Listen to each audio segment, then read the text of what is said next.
This is Stories from the Hackery, a podcast about the students, alumni, and community members that continue to shape Nashville Software School. Nashville Software School is the nation's first nonprofit coding boot camp where a person with aptitude and motivation can gain the skills needed for a career in tech. For more information, visit us at NashvilleSoftwareSchool.com. Welcome, everyone, to another episode of Stories from the Hackery. In this episode, we're going to chat with Jordan Rosas, who's a graduate of Nashville Software School's web development cohort 29, which is a day or two ago. I think that's first half of 2019 graduation, if I remember right, and software engineer who, in addition to working as a developer, has built as a side project a social media management application. So we're going to explore Jordan's journey building a SaaS product from the ground up, the challenges he faced, some of the lessons learned along the way. And we're going to discover how he has used generative AI and other AI and machine learning techniques, both to create features in his application, as well as to help build features, build applications. So let's dive in. So Jordan, welcome, and thank you for doing it, man. It's great to see you again. And I've been excited about this since Mandy told me about what she'd learned about what you're doing. So that's cool. Yeah, thanks for having me. Well, we always like to start with a little bit of a who's this guy? So who's Jordan? What's his NSS story? What were you doing before NSS? Kind of what have you been doing since? So maybe give us a little bit of your personal elevator pitch, right? Who is Jordan? So yeah, I'm Jordan. I'm a software engineer. I'm a builder, problem solver. I really like to just figure out how things work, whether it's scaling cloud infrastructure, optimizing some code, or turning an idea into a fully fledged business. That is my jam. As far as my NSS story, I'd say I was coming out of my job at Amazon warehouse where I was doing outbound ship dock work. And that entailed just stacking boxes and semi trucks all day long, And I remember I actually had my NSS interview with you, John, and I brought printed out pages from my GitHub to show you I can write code, I promise, and I had notated it with pencil and all that. Yep. And luckily I got in and completed the program. And since then, I've worked in various industries from ed tech to produce distribution, consulting, where I worked on a quantum compute kind of application, which was pretty crazy. And yeah, now I'm working at Porch Group where I'm doing .NET development. Yeah, I'd say that sums it up. Okay.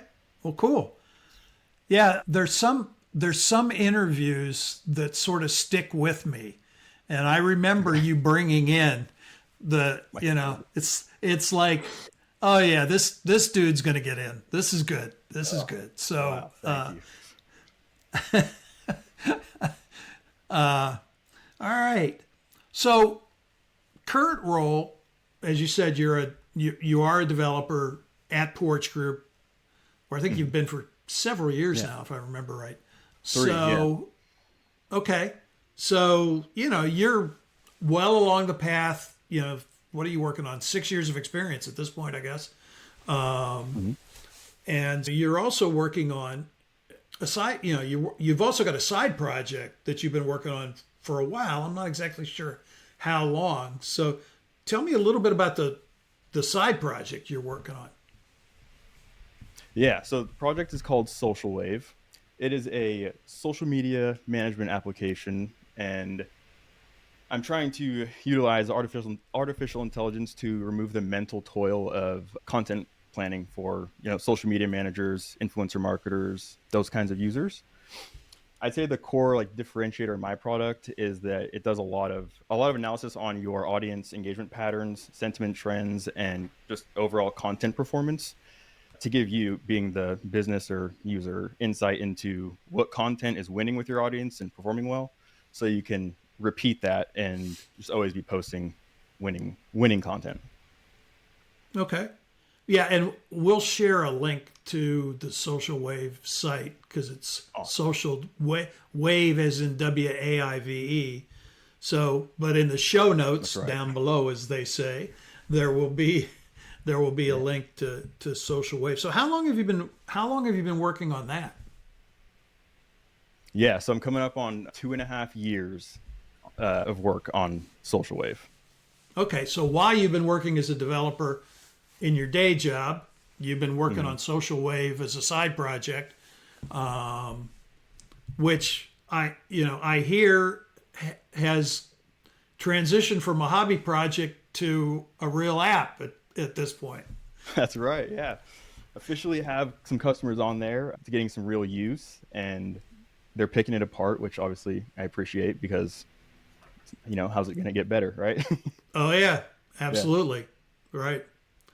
Well, so since this is sort of part of our series of things we're doing on how some of our graduates are using AI, whether that's generative AI or otherwise, maybe back to your day job. Well, maybe not back to your day job. So, what was your first engagement with the generative AI tools? So, ChatGPT or whichever one you start with, and how have you been using those? Maybe in your day job as a developer first. Yeah. So my first encounter with Gen AI was ChatGPT a couple weeks after it rolled out. I don't know why, but I was hesitant to use it at first just because everybody was talking about it. So I was like, well, how cool could it really be? And so I got on there and I was actually really impressed. And I mean, it's just gotten better since we've been using it.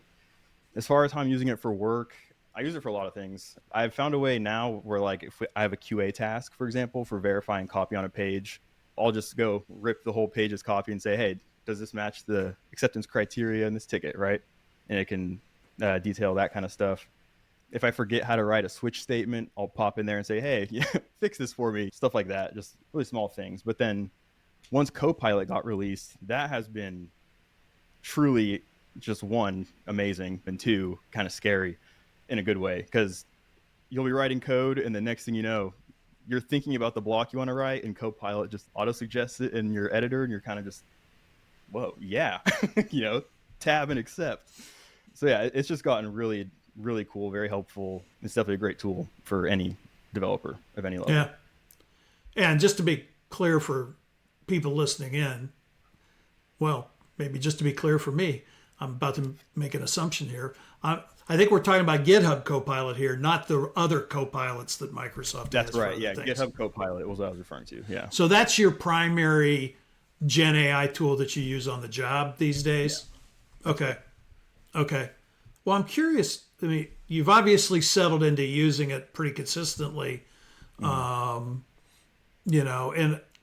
that seems to be consistent with what we've heard from a bunch of grads that we've talked to on here. Although it's funny, it's a mixed bag. Some people don't see as much benefit. Some people feel there's a lot of benefit. Some are treating it sort of as, hey, it's there with me all the time. I just got to manage it. And others sort of bring it in for a job and then set it aside, a little bit. So I think my impression is people's work patterns are still settling in and figuring out how to use it. It sounds like you're more of it's just there all the time, right? I'm in it. Yeah. And is that fair? Yeah. I mean, I wouldn't say I'm reliant on it for work, but it definitely is great. If you have a question that, I don't know, if you're me, I'll sometimes have questions that I'm like, this should be really easily answered. So I'd go and submit that to ChatGPT instead of having to bug somebody else. Hey, can you help me figure this out? So I use that as a learning tool in that aspect. Yeah. Yeah. Well, it's sort of like the old Stack Overflow use, right? Yes. That we all learned, right? It's like, crap, I can't remember this. All right, I'll look it up, right? ChatGPT is a little bit nicer in that aspect. I feel like Stack Overflow, people will just destroy you for asking a simple question, Well, yeah. ChatGPT is always friendly. At least ChatGPT, you can't see it rolling its eyes when you ask something stupid, right? Yep. So, whereas on Stack Overflow, you'd find out real fast. Oh yeah, a misplaced period will just get you just torn apart in the comments. Yep. Yeah. So what? Score 1 for the generative AI. It's at least polite. So, Yeah. all right. So, do you? We've talked with some other folks about productivity benefits. Do you have any sense of where you're getting the biggest benefits from using this tool? Is it productivity? Is it just, and that can be, productivity can mean different things to different people sometimes, right? Yeah. So is it a productivity? Is it in the quality of the output? Is it it's just unloading scut work?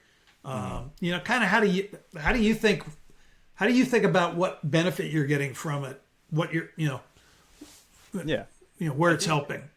Like for me, where it helps is I like to understand a code change or understand a concept really well. And so in that aspect, I can ask it as many questions as I want until I really understand the thing that I'm looking at. I think it has increased productivity a ton because there are instances where like you want to write a feature or have an idea for something. And instead of going through all of that initial code it, delete it, or having to rethink, you can really go to like ChatGPT and refine your idea, maybe get a good overlay of how something should be built. And from there, you can kind of go and like you can get the blueprint from ChatGPT and then go and build it in code, just really concrete your ideas, I think. So what do you think in terms of, I don't know, downsides or are there any negatives or at least cautionary things about these tools that you've observed? Yeah. I think there are some times like I've seen articles and all that where people kind of just taking whatever ChatGPT gives out first time and running with that, and it's not really right always, So I think like if you're an engineer, it's a great tool to get started on something or for research, but I definitely wouldn't trust every line of code that it produces or even every opinion that it has on fixing something, right? Because I mean, you said this when we were onboarding to NSS, but there's like 1,000 ways to solve one problem, right? And I feel like with how popular ChatGPT is, it's built up a pretty good reputation that people kind of rely on it too much and will just ship AI generated code that will bomb in production because of something that wasn't considered when it wrote it stuff. So, yeah, there's a lot of things it won't necessarily do unless you tell it to do it, right? Right. So it's sort of, one way I think about it is it's forcing us to do something that I've heard about that we ought to do for 50 years I've been programming, which is you got to know what your requirements are. You got to specify your requirements, right? Because exactly. in a way, that's exactly what we're doing with these tools. We're giving them requirements, and then they can generate code, right? And if you don't tell it, oh, by the way, this needs to be secure, it just may not generate secure code. Or use your HTTP code. Go ship it. Yeah. Yeah. So if we're doing a good, thorough job of sort of specifying what we need, it can only do as good a job as we give it requirements, right? Yeah. That's kind of one way I've come to think about it, at least. So I don't know if that resonates with you at all, but that's. I think in that aspect too, like it inadvertently teaches us how to think a little bit better, or sharper, more articulated points and stuff. So I think there is a benefit to the downside of Gen AI, right? Right.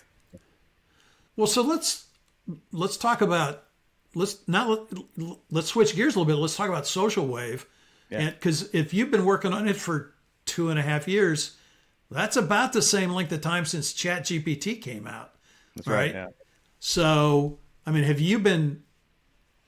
And I guess there's kind of two elements to this. Have you been using ChatGPT, then GitHub Copilot, kind of all along to help you build SocialWaive, or did you build a bunch of stuff before you started using the tools? So that's kind of one thing we can talk about. But another thing is, I know you've embedded into SocialWaive, you've used, I think, some, if I'm not mistaken, some machine learning techniques, maybe some natural language processing techniques. So other types of AI technology than Mm. just generative AI. And I know you have an experience of trying to put in features, where you were using generative AI to implement a feature, and you Mhm. learned some things from that. I want to touch on that here in a minute, but Yeah. so let's talk about SocialWaive and using. Let's talk about using generative AI to help you build it first. You Yeah, know, and totally. So it played a big part in the beginning when I was really trying to like sculpt what SocialWave was going to be just in my mind, right? Um, I knew that I wanted to build this type of application. So I'd use it to kind of look up maybe some competitors that are already in the market, right? To see what's going on. From that, I would try to look up like, okay, now that I know the people in the market, like what are some of the most common complaints that are received from people in from these companies, right? And so from that, I was able to, what I thought, create a application based off of the pain points of existing applications out there. Um, yeah, that was huge. Like that was the biggest part for me, was really like whittling down, okay, what's going to be required to build this type of application? What do people like and not like about feature X here and stuff like that? So that was really, really helpful. And of course, like since I've been working on it, helping me work through any weird code problems I've been having, like something's not working, there's a missing semicolon, just it can serve as a second set of eyes almost if you're working on it by ah, yourself. yeah, that's a great point, because one problem with side projects is if it's a solo side project, Yeah. you don't have that other set of eyes, right? So, Yeah. I mean, unless it's rubber duck. Yep. So, but yeah, you don't. It's that's actually a place where or that's one of the reasons that side projects would go off and die, right? Because Hmm. if you're doing it only by yourself, I don't know. There's having another set of eyes, having a collaborator. Yeah. So it almost sounds like you've used it a little bit like a collaborative, 100%. Yeah. partner, which is cool. And so and so and you were using it for all of that early stage research Hmm. to try to help you maybe find a way to get the product market fit faster, Yeah. right? Or at Yeah. least firm up your first hypothesis on what this thing should do Exactly. faster. Yeah. Okay, very cool. Yeah, very Yeah. cool. And I think too, the big benefit, like as an engineer, you want to build something that's like so feature packed first time around, right? And so it was a huge help for me to be able to say, hey, this is what I want to do, right? This is the list of everything I want to have in this app. And it actually helped me like whittle it down to a pretty solid MVP release, right? And then from there, okay, what's the next stage look like? What features should be prioritized? Those are the kinds of questions that I'd ask it to really create like a nice roadmap almost, Well, roadmap to improving it. that's cool. Oh yeah, Yeah. because it in one of the downfalls of engineers doing a startup app is, Yeah. Yeah. oh yeah, I mean I got a feature list like this, right? Yep. And all right, which three of those are actually going to get me some customers, right? Yeah. So yeah, if it helps you kind of cycle through that decision process, that's a huge help early Mhm. stage on an app, man. Yeah, Yeah. what should we concentrate on first? Exactly. Okay. Well, talk to me a little bit about, since you're using some, I guess what I call pre-gen AI. Mm. Yeah. Talk to me a little bit about what you're doing there. Yeah. So right now, the platform is really focusing on your audience engagement patterns, sentiment trends, and just overall past content performance. So this is giving the user or business owner the insight and understand like what kind of content they're putting out that resonates with their audience, so they can keep doing that. You don't want to put out losing content. The the next step in that would be to have sort of the Gen AI folding in to create like the comprehensive content calendar for your business, right? So that way you can focus on actually running your business instead of spending like the hours at nighttime trying to write that perfect post or researching your competitors and stuff like that. This is really supposed to just say, hey, this is what's working. You're posting, this type of content. Here's how you can keep doing that. Okay. So now you were trained at NSS as a full stack software developer, right? Mm-hmm. So C sharp on the at least I think you what was 29 a C sharp cohort. Yep. So C sharp on the server side and JavaScript and React and all that stuff on the front end. Yeah. So you didn't learn any machine learning or natural language processing kinds of things at NSS. And yet we hear, if you listen to the posters on Reddit, nobody from a boot camp should be allowed to do, right? Because you don't have a CS degree, and yet you've just gone ahead and done that. Yeah. So talk to me a little bit about picking that up. Now, you said earlier in your introduction, you just love to know how things work. You love to learn things. And I remember that about you when you were at NSS. So is that kind of the secret to this, or is there something else? Are there some resources you use to help understand it? How'd you kind of get down the learning path on this? Yeah, I think, number one, you have to have the want to learn it, the drive to learn it. Curiosity is huge, I think. If you're going to go into something like this, you have to be curious 100%. As far as learning it, before NSS, I was learning Python. This is when I was 18, right. Very young. But that was the first programming language I learned. And when I graduated NSS, Python was the language for doing machine learning type things and all of that. So, I mean, with Python, pretty easy to write, easy to read. And so I feel because of the ease of the language, it made it pretty simple to start writing even really basic, pattern recognition kind of apps and stuff like that. Uh-huh. From there, it was a lot of just genuine research, my first thing is what is machine learning, right? What is going on here? And then what sorts of patterns or what kinds of reinforcement learning can be used to train your models. And then fortunately with some of those articles, you'd have the code snippets showing you an example, oh, here's how you set up this, and then the biggest thing that I could recommend if you're doing that is if you're doing a tutorial or you're doing some article walkthrough, go and extend it with your own ideas after you do the base tutorial, because you're not going to learn anything just from that basic setup. Even though it's explaining to you, showing you all the code, you got to go and one, try to break it first and see kind of even the flow of the program, and then okay, how can I extend this even further, right? What's the next step for this kind of tactic and stuff? So it's really learning how to really do this stuff. Yeah, the things you learned at NSS. You got to get hands on with it. Yeah, exactly. And make it yours, right? So I remember too, there was a time I know there's services that do this, but I was learning the concept of normalization of data and stuff like that.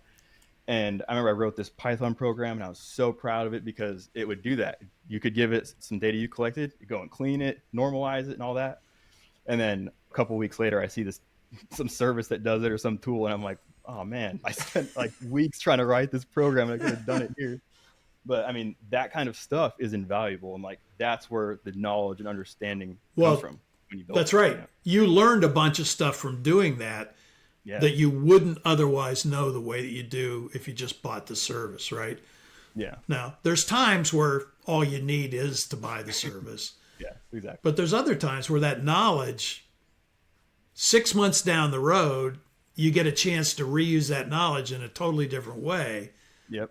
That you wouldn't have been able to anticipate at the time. So you never know where the value of that experience is going to come back, I don't think. So, yeah, exactly. So, all right. So what, in terms of sort of technologies for for SocialWaive, particularly around some of the AI capabilities, NLP capabilities, Gen AI capabilities, what's some of the technology stack that you're using for that? Yeah, a lot of the Python has the pandas library. Yep. Sure. That there's the I'm fuzzy on the package names. I think it's NLKit or something similar. Python for the NLP stuff. And then I've used quite a few Hugging Face transformers, the Roberta or whatever Roberts for like text classification and stuff like that. Those are like the Right. main ones. I was utilizing the OpenAI. They had like one of their transformers out. It was pretty new when I had found it, and that's when I was trying to build out the initial Gen AI feature, right? And I remember I had it built, and it would generate you a pretty nice content calendar. And then when I started showing it to people, they were expressing concern of like, oh, this is really cool, but I don't love the fact that, our social feeds and all this information is going into OpenAI stuff, just going in and training their model further. And so just genuine concerns with security or their intellectual property being put in there and stuff. So I'd actually taken that out because while I had it, I didn't know kind of how to fix that issue at the time. Right. Um, Okay. So you actually created features in your application yeah. that were using OpenAI. So you're using the API to talk to ChatGPT or Yeah. one of their one of their platforms. But so you're using their API to embed based capabilities into your app. Yeah. But the problem with that is if you're not careful, right? And there are ways to secure it so that that stuff doesn't go into their training data. But if you're not careful, everything you're feeding it, they're just using that as training material for ChatGPT, which is that's an important lesson, right? Is that this stuff can leak, and 100%. it's why a lot of organizations who have serious security and privacy issues are very, very careful about which tools they use, right? Or what kind of subscriptions they have that they allow their people to have to use. Because if you got the right kind of subscription, you can prevent that from happening. Right. But sometimes you kind of got to go look and figure out because they don't necessarily make it easy for you to figure that out. So, that's one of the reasons why, a bunch of the healthcare companies in Nashville, while they know that generative AI has potential to have powerful impacts, in that industry, why there's big constraints, right? Because, they could, you leak patient data or any of that stuff. You got HIPAA violations. You got, the exposure for these guys. Financial services industry, there's a lot of issues the same way. Yeah. So and again, there's ways to secure it, but anybody that's looking to put features into an application using LLMs has got to be aware of these privacy security issues, I think. So, and it sounds like you ran right into it, right? So you actually had a user that said, "Cool feature, dude, but." Yeah. They're like, we'd never use this for our organization because exactly what you said, because it's sending right into OpenAI. And honestly, that is just a point as an engineer. Like sometimes you don't think about business, that side of the business and where it's going. And so it was good because it taught me to kind of think like that too. Okay, cool, this works, but what are the other impacts or side effects of this that could happen? Right, side effects are good. What are the other potential shortcomings or exposures? Yeah, Yeah. because this is just this is a very different technology, right? That just the fact that it's not deterministic, and so I may generate 2 social media calendars back to back for my same business, and they can look pretty different, right? Totally different. Yeah. So, which could be really good or not, depending. Again, it sort of depends on what the application is, right? And what you're trying for. I think the biggest part, if you're doing something with the OpenAI and interfacing directly with their GPT models, I think it comes down to like how good of a prompt engineer are you? You know what I mean? Extremely specific to get it to give you exactly what you want every time. And not like it's funny because like I used to see the positions when ChatGPT came out for actual prompt engineers. You know what I mean? Just to think, Right, okay, right, how do I actually craft the perfect prompt for this? right. And I'd laugh at those, because it's like, what in the world? Why do you need that? But then interacting with it more and stuff, yeah, it's actually a skill to have to write a decent prompt. And, Oh yeah, it's like a new skill that you need yeah, that we didn't used to need. Yeah, exactly. You know, both in terms of using ChatGPT, like to help you with your competitor research, right? Mm, There's lots of ways you could ask the questions that you could prompt it to help. yeah. And some of those are going to get way better answers than others, right? Yeah. 100%. So was that your test bed for prompt engineering? How to do prompt engineering? Some of the early work on the research and design of SocialWaive? Yeah, absolutely. And it was one of those things too that happened naturally where it just kind of you got better as you do it. But also once that clicked in my brain that prompt engineering is a skill that like you need to work on, then it's like, okay, there's different types of prompts that you can Right. pass it, right? And um, certain prompts can have it produce like expected or unexpected result, right? When you're not really thinking about what you're putting in there. So being very careful, being able to articulate exactly what you want or the exact problem you're facing, it's important. Yeah. Yeah. Yeah. And so I think for anybody who's a software developer, data analyst, or anybody who's using these tools for whatever purpose, whether it's code related or test generation related, whatever, playing around with prompts to learn the different styles of prompts you can ask, the different, and sort of building up your own library of prompts. Yeah. I think it's a pretty essential part of learning to use these tools effectively. Hmm. And something I'll do too, like if I'm struggling getting the result that I want, I'll ask ChatGPT and say, "Hey, this is what I'm looking for. How should I prompt you to get this result?" And then sometimes it can tell you, "Oh, well, if you want that result, this is the prompt you should ask," right? And then you can stuff that in a note and save it somewhere so you don't forget. Okay, that's pretty cool. Yeah, it's like, Yeah, yeah, I'm not going to ask myself this, but if you want to ask me how to ask me, yeah, yeah. that's it's like what? It's Yeah, like it's like you can really confuse yourself too when you're thinking in that way because how do I ask? How does this robot before I ask this question to it? I don't want to be. you have three wishes. Don't screw this up. Yeah, yep.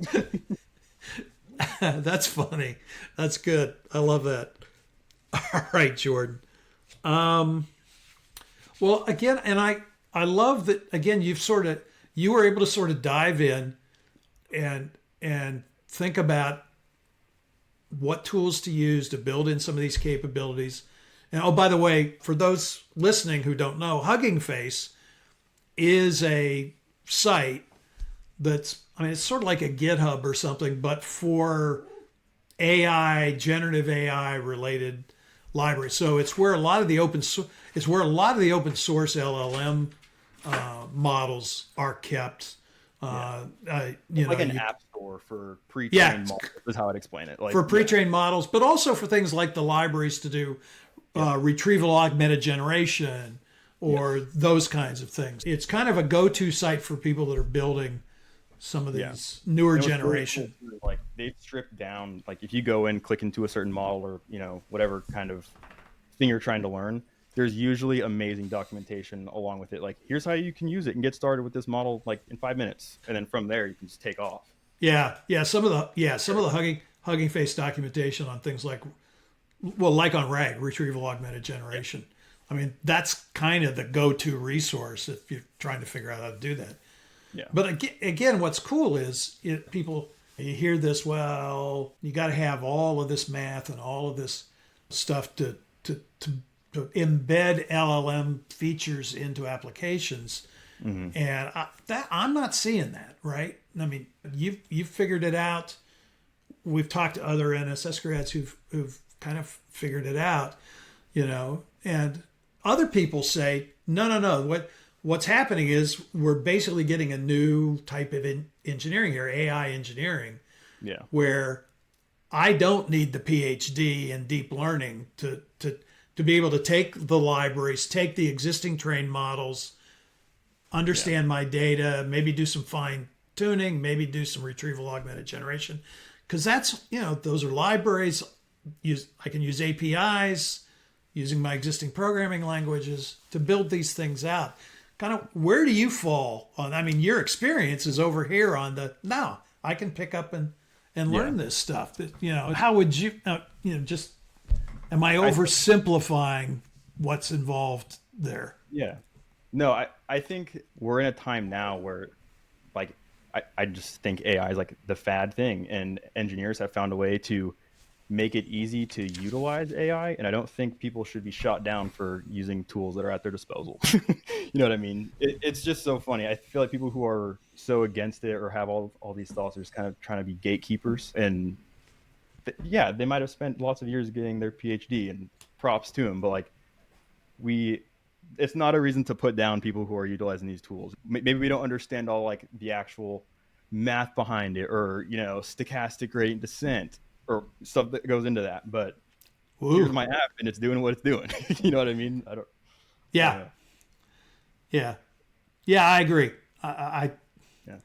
I'm curious your take on the since you've been building an app with it, you've been using it in your day job. There's those that there's been for 2 years now. There's scare headlines. This stuff's going to eliminate software developer jobs, right? Yeah. Like not, and there's other people, right? Like I mean, Tim O'Reilly, of O'Reilly Publishing, he published a column or a newsletter on the O'Reilly site a month ago, maybe a little more than that, talking about no, that's not what's going to happen at all, right? Mm-hmm. This is going to be like every other major transformative technologies like the internet or mobile. It's going to create demand for whole new types of applications that we can now build. So we're actually going to need more developers. They're just going to be different, right? Yeah. It's I think his phrase was it's the end of software development as we knew it, but it's transforming. And we'll put a post in the show notes to that article, which is a very good one, and which we're working on a blog post about as well. So what thoughts do you have on the this stuff's going to put me out of a job versus it's a great tool and it's changing the way I do my job? Yeah, I mean, I think the latter, or whatever the word is there. I think it's a great tool, and I think it helps engineers be faster, be more productive. I don't see it taking software engineer jobs away. I like kind of laugh when I hear that, because the thought of just firing your whole dev team and giving it your code base to ChatGPT, I just don't see that happening. We even talked about it earlier, how unless you know exactly what you want and every parameter and stuff, you're going to get something close, but not quite it. Then imagine you go and deploy that and breaking things, and you don't know how to fix the issues because ChatGPT wrote it, and say the person that said to do it is not an engineer. I mean, what are you going to do then? You don't know what Yeah. to look for. You don't really know how to like triage the bug. So I think that software engineers definitely have a place now and will continue to have one for the foreseeable future. I just think ChatGPT and GenAI is just a great tool, and we needed to learn how to use it to our advantage. Okay. Cool. Well, I'm curious as we get kind of down towards the end of our time here. What lessons learned have you had out of this whole process of creating this SaaS application from the ground up? Yeah. Either about what have you learned about trying to create something that'll generate some revenue and be a little business? What have you learned about technology? What have you learned about whatever? I mean, we've touched on a bunch of things, but I mean, what are your big lessons learned personally from all this? Yeah, I mean, I think I have the three biggest lessons that I've learned through building this from the ground up. Right, number one, I'd say, is if you're an engineer and you're trying to build a SaaS company or a SaaS product, you want to build for real users, not hypothetical users. Right, so like it's easy for us to have an idea and say, oh, people are going to love XYZ, blah blah blah, and go and do it. But then once they deploy or show it to somebody, they're like, what? I don't know how to use this. What is this? So I think like it's really good to get feedback early on your idea, and then from that you can iterate and make it something that will actually be relevant, usable by the people that you're targeting. Number two, I'd say simplicity will win always, right? You could have a feature packed product and it can be it'll be hard to use, right? And you're going to lose to a simpler product that does the same thing as you, just for the fact that it is not as complex, right?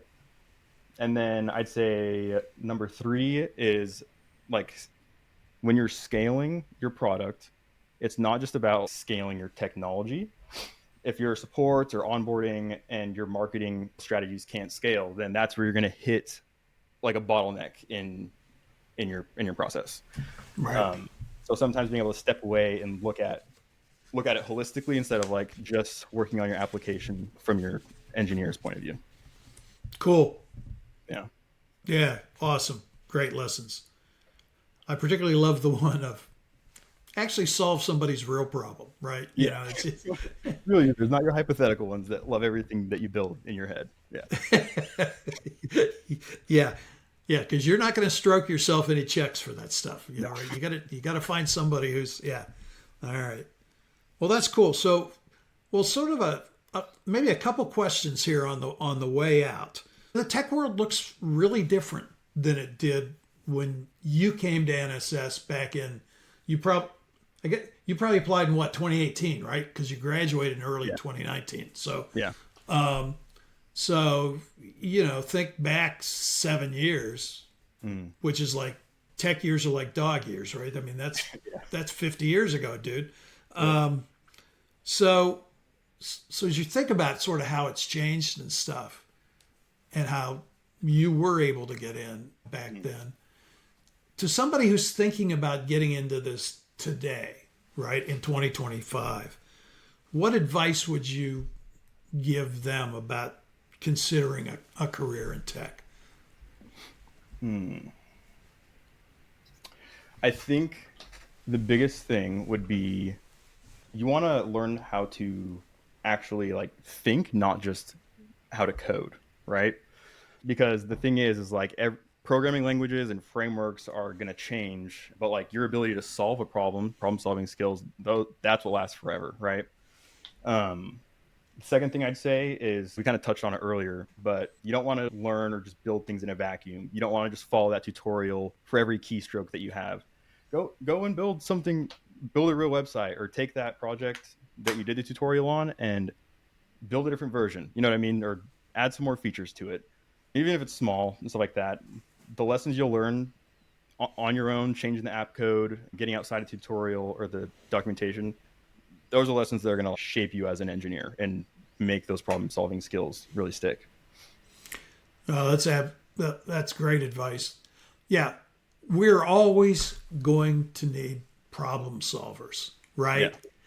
The tool bag they carry around with themselves may change, right? That's right. But I mean, I've said certainly ever since we started NSS, we're trying to train people how to think about solving problems, right? And the code is a tool. The programming language is simply what box of wrenches are you using, right? Mm-hmm. Because the problem solving part's the fun part, right? It's like if ChatGPT wants to keep me from making stupid coding mistakes, rock and roll, right? Because then I can focus more on solving more problems. Mm-hmm. So to me, that's cool. Well, so this is one I think I've been asking pretty much everybody. It's what's your technology guilty pleasure? Oh, I got a couple. I'd say one is purchasing domains for side projects and never building them. So many domains. Let's see. Half building a project, right? Like you get really excited on something, ditch it a week later. I'd say those two are the biggest. Like I have so many just half-baked projects or domains for projects I wanted to start and never did that I'm still paying for. Well, yeah, because once you start paying for one, you don't want to give it up. Because you want to give it up, yeah. You see the value increasing on GoDaddy, and you're like, "Wow, this might be worth money someday." Okay, all right, that's funny. That's great. Oh man. Well, Jordan, I really appreciate you spending the time with us. Thank you for having me. It's been awesome. Yeah. So we probably have 1 or 2 more minutes before Mandy's going to throw us off. Mandy being our producer here. So, any questions I didn't ask you that I should have? I have one thing I will share if possible. All right, cool. So SocialWaive is officially in a closed beta. And so if there are any like small businesses or somebody that might think that this would be helpful for them in growing their social presence or managing their social media, you can reach out to my company at contact@socialwaive.com, and I'd be happy to get you set up and moving and grooving. All right. Yeah. Well, you heard it here first, folks. SocialWaive.com. One of Jordan's many domains that he's purchased, and Right. and one that's actually made it to a working application. All right. Yeah. So, well, Jordan, thanks, man. It's great to catch up with you. Thank you. I just love catching up with NSS grads a few years later and see what they're doing. It's so cool to see the directions that people have gone and whatever. So it's been great to see you, and appreciate you sharing a little bit about what you've been up to with us. So for everybody else, thanks for listening. You can find the links that we mentioned in today's podcast in the show notes below, as they say. So hear more insights like these when you visit NashvilleSoftwareSchool.com. Check out some of our other podcasts. There's been some great conversations the last few months with some of our graduates.